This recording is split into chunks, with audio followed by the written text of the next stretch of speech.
هات راگهاندن کو ایرو ایواری وی جوینک دنافبرا ولات امریکا و ترکیه و روسیا و عربستان سعودیه ده لوینای لسر کریزا سوری و بیل دارخستن و تیده کریزا سوری و بیگن گشکرین. به هیویا کو جوینک برفره صبح روژا اینه بیل دارخستن و تیده هن ولاتین دن وکو ولات ایران و مصر و عراق و اردن و لبنان جی بشدار ببن. هر لسر مجارا کریزا سوری وزیر درویه ولات امریکا جون کیری لسر انجامین جوینا ویانای دبیجه. او باور ناکه تو انجام و چارەسەریên bilez bên dîtin ji krîza Sûrî re. Lêbelê dibe ku ew guftûgû derfetek ji bo rizgarkirina Sûriyê ji agir û şer û pevçûnan. John Kerry her wiha li ser helwêsta Erebistana Siûdî sekinî û got welatê Siûdiyê helwêsta wê eşkere ye û daxwaza wê ya sereke ew e ku rêyekî bibînin ji çûyîna Beşar el-Esed re û divê ew mijar sereke be di guftûgûyên ku wê bên encamdan. Her wiha Laurent Fabius wezîrê derveyê Fransa ragihand ku helwêsta wan jî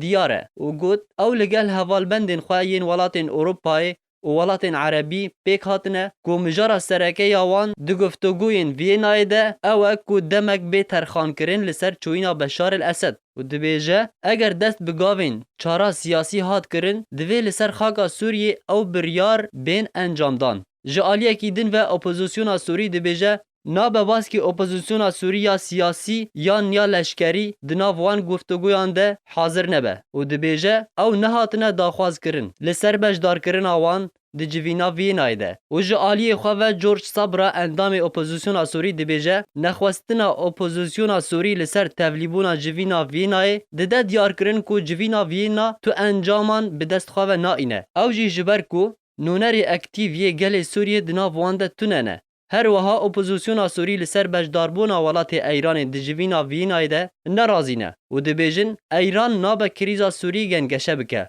û ti cudahî di navbera welatê Eyran û Beşar el-Esed de tune ne û serbar dike ku Eyran beşek ji kêşeya Sûriyê ye û çareseriya Sûriyê naxwaze.